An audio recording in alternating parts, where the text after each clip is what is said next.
来继续来看，咱的政府进前有来宣布，伫2016年5.2了后所起的违章的工厂，拢要断水断电，拢要来拆掉。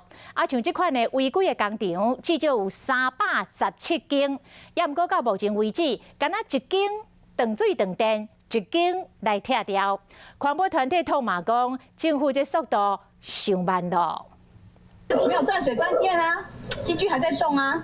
环保团体有看到这间树林工厂，就算已经予政府认定是违章的，也不过依原伫运作，边啊都是丢残。被插牌子就是被列管的污染农地。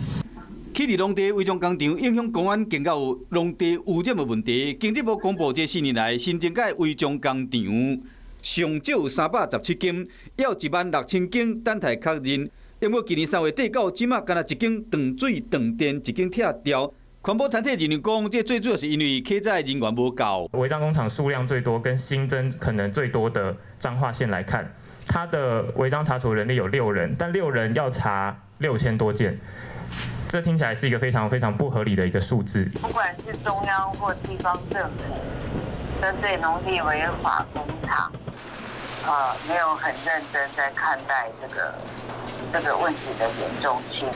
环保团体认为讲，除了需要增加预算甲客载人力，嘛将目前的客载进度公开透明化，赶紧拆除违章工厂。